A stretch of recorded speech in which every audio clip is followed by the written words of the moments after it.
isipin na kaya kita saktan dahil mahal na mahal kita. Ganito ka pa naman mahal. Wala ka pa rin pinatpat.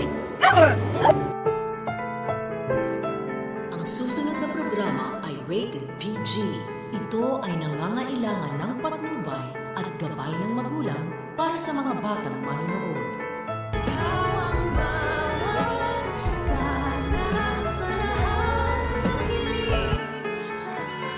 Pag nakita, hindi na nakita mag-anak! Kita yun!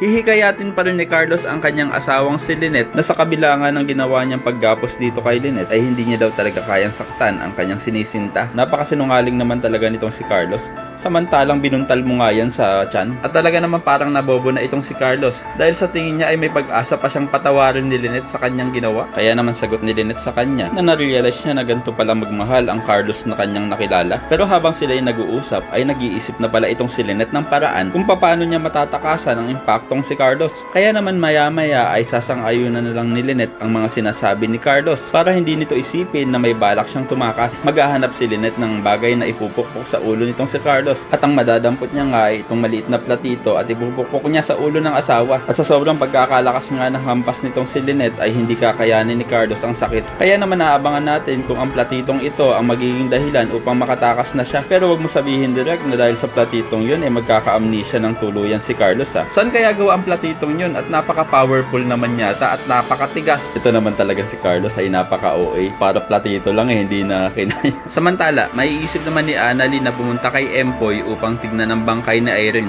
Isasama niya naman sila Aling Susan at Diyosa. Pero pipigilan sila ni Empoy na pumasok dahil bawal daw. Pero dahil kilala naman natin si Annalyn na matigas ang ulo ay papasok pa rin ito at nagpagpipilitan niya ang kanyang karapatan. At dito na nga tatambad sa kanya ang bangkay ni Irene. Kaya naman makukumpirma niya na nagsisinungaling nga itong si Doc Carlos. Ay naku, buti pa itong si Geneva, napakadali ng trabaho, hihiga lang si sweldo na. Samantalang itong si Zoe kailangan pang pilitin na mapalabas ang luha para pasweldohin ni Direk ng malaki-laki. Kaya naman kung isa ka rin sa mga gusto ng makatakas si Lynette sa kamay ni Carlos ay pakilike ang video na ito and don't forget to subscribe.